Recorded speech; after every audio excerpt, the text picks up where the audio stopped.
రంగారెడ్డి జిల్లా మొయినాబాద్ మండలంలోని కనకమామిడి గ్రామంలో ఆదివారం అర్ధరాత్రి దోపిడీ దొంగలు బీభత్సం సృష్టించారు. ఒకే గ్రామంలోని 3 ప్రసిద్ధ దేవాలయాల్లో వరుస దొంగతనాలకు పాల్పడి గ్రామస్తులను భయాందోళనకు గురిచేశారు.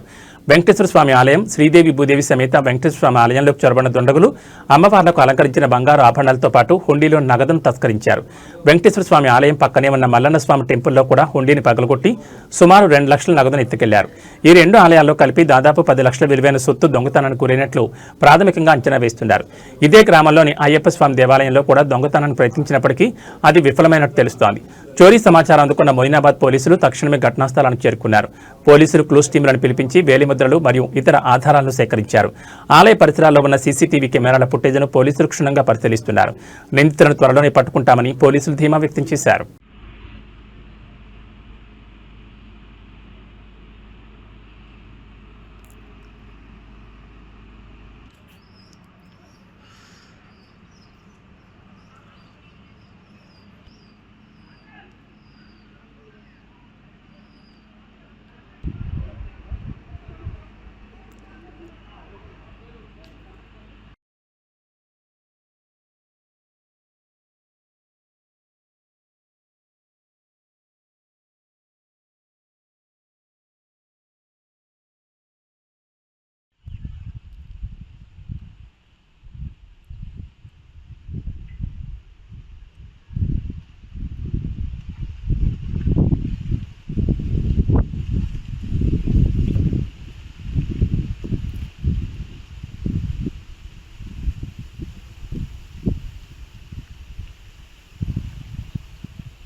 నా పేరు లక్ష్మీకాంత్ కొండా లక్ష్మీకాంత్ రెడ్డి.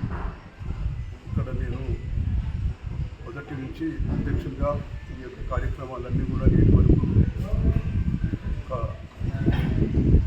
పుణ్యభావంతో ఈ యొక్క కార్యక్రమాలన్నీ చేస్తున్నటువంటి వాళ్ళం. ఇక్కడ మా గ్రామస్తులు మొట్టమొదటి నుంచి ఈనాటి వరకు రాబోయే కాలం వరకు కూడా మా కార్యవర్గ సభ్యులే కాకుండా ఇక్కడ ఉన్నటువంటి భక్తులందరూ కలిసి వచ్చిన వాళ్ళకు శనివారం నాడు అన్నదానం ఇతరత్ర కార్యక్రమాలు అన్నీ కూడా తిరుపతిలో జరుగుతున్నట్టుగా మేము కూడా చేయాలనే ఉద్దేశం ఈ యొక్క దేవాలయాన్ని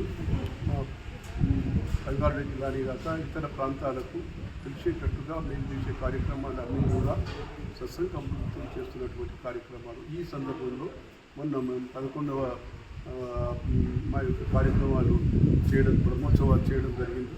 ఆ కార్యక్రమాలు అనుసరించి తదుపరి కూడా 1 జనవరి రోజున కూడా ఇక్కడ ఉత్తర ద్వారం కూడా తీయడం భక్తులు రావడం కూడా జరిగింది. అయినా ఇప్పుడు మా వాళ్ళందరూ కూడా బాగా పనిచేసి యాడ్ అయినా కానీ మళ్ళీ కూడా తిరిగి ప్రదక్షిణ అని ఒకటి కొత్తగా స్టార్ట్ చేస్తున్నాము. దాని దగ్గర కూడా మా కార్యకర్తలందరూ కూడా 12 గంటల ప్రాంతం వరకు కూడా అక్కడ పనిచేస్తున్నాము. కానీ మా దురదృష్టం ఏమిటి అంటే ఒక 2 దొంగలు సీసీ కెమెరాలు పట్టుబడ్డారు. కానీ వాళ్ళు అంతా ముసుగులు వేసుకొని వచ్చినట్టుగా పోలీసు వాళ్ళు చెప్తున్నారు. కానీ వాళ్ళు ఇంచుమించుగా మాకు 6.5 లక్షల పైన ఆభరణాలు, బంగారు ఆభరణాలు, 1 లక్షల పైన మన యొక్క క్యాష్ కూడా పోవడం పోయింది. కాబట్టి అది 22-23 సంవత్సరాల మా దగ్గర బిల్స్ కూడా ఉన్నటువంటి పరిస్థితి.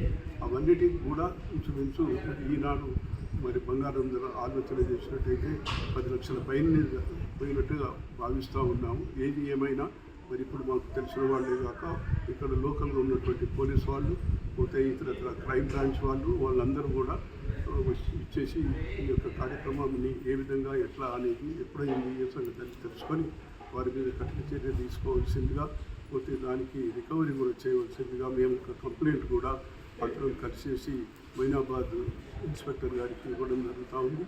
ఇట్టి సందర్భంలో మరి మీరు రావడం, మరి ఈ యొక్క కార్యక్రమానికి అంటే ఈ దొంగలను పట్టుకునే దానికి మీరు ఏ విధంగా సహకరించాలని చెప్పి మనం చేస్తూ ఇంతకు మొదలు కూడా ఈ ప్రహరీ గోడ కానీ ఇతరత్ర ఇంత ఎత్తున మేము ఇక్కడ ఉన్నటువంటి ఏదైతే సదుపాయాలు ఉన్నాయో చేయలేకపోయినాం. కాబట్టి ఇప్పుడు మాత్రమైతే అప్పుడు కూడా 4-5 సంవత్సరాల కింద ఇదే విధంగా వచ్చిన ఏదైతే చిన్న స్టెయిన్లెస్ స్టీల్ మా దగ్గర కొంత హుండీ చేసుకునేటువంటి బాక్సెస్ ఉండే, అవి కూడా తీసుకెళ్ళి అక్కడ పడేసేసి దాంట్లో కొంత చిన్న ధనమే ఉన్నా కానీ అవి తీసుకుపోయారు. దొంగతనమైంది. అప్పుడు కూడా పోలీసులు కంప్లైంట్ చేయడం జరిగింది. ఇంతకు మొదలే గ్రహించాము. ఇది ఇంతకు మొదలు చిన్నప్పుడు అది మొదలైనప్పుడే మేము ఇమీడియట్ సీసీ కెమెరాల కోసం అని చెప్పి కూడా 3 దేవాలయాలలో సీసీ కెమెరాలు పెట్టడం, పోతే ఒక సైరన్ కూడా మేము పెట్టడం జరిగింది. బహుశా మరి కార్యక్రమాలలో ఎక్కడ ఏమైందో చెప్పదు. అటు అయ్యప్ప స్వామి దగ్గర, ఇటు వెంకటేశ్వర స్వామి, అటు దత్తాత్రేయ, అటు శివాలయాలు, ఇన్ని ఆలయాల లోపల కూడా భవిష్యత్తులో ఇటువంటి దొంగతనాలు కాకూడదని చెప్పి ఉద్దేశంతో మేము సైరన్ ఇవే కాకుండా సైరన్లు కూడా పెట్టడం జరిగింది. కానీ అది వాళ్లకు ఏ విధంగా మరి దాన్ని దాటుకుంటూ వచ్చారో తెలియదు. మొత్తానికి మాత్రం ఈ 3 దేవాలయాలలో అయ్యప్ప స్వామి, మన స్వామి దగ్గర కూడా ఇటువంటి కార్యక్రమాలు జరిగినాయి అన్నట్టు దొంగతనం జరిగింది. కాబట్టి మీరు ప్రభుత్వం వారిని నేను అందుకని 2 పోలీస్ కమిషనర్లు అప్పుడు ఉన్న వాళ్ళ కోసం అని చెప్పి ఇనాగ్రేషన్ కూడా సైతంతో Cyberabad and city police commissioner ఇద్దరు కూడా పిలిచేసి మొట్టమొదటిసారిగా ఎక్కడ లేనంతగా మా కనకమామిడి గ్రామంలో ఉన్న ఆలయాలన్నిటికీ కూడా సీసీ కెమెరాలు, పోతే రెండవది ఇక్కడ సైరన్ కూడా పెట్టాలనే ఒక ఉద్దేశంతో మేము ప్రయత్నం చేశాము. కాబట్టి అటువంటిది కూడా మళ్ళీ మేము కంటిన్యూ చేస్తాము. సాధ్యమైనంత వరకు మేము ఏ విధమైనటువంటి ప్రొటెక్షన్ తీసుకోవాలా, ఏ విధమైనటువంటి సెక్యూరిటీని చేసుకోవాలనే ఉద్దేశం మేమేదో చేస్తున్నాం. కానీ ఈ రోజు నాడు ప్రతి ఆలయంలో జరుగుతున్నటువంటిది ఇదే విధంగా జరుగుతుంది. కాబట్టి ప్రభుత్వం వారు దీని గురించి వాళ్ళు చర్య తీసుకొని బహుశా మేము ఏమేం చేయాలనేది వాళ్ళు మాకు చెప్పినట్టయితే, లేక వారి సహకారం మాకు కూడా అందించినట్టయితే ఇటువంటి కార్యక్రమాలు జరగకుండా ముందు ప్రభుత్వం ఆలోచన చేసి తగిన చర్యలు తీసుకోవాలని చెప్పి మిమ్మల్ని కోరుతా ఉన్నాను.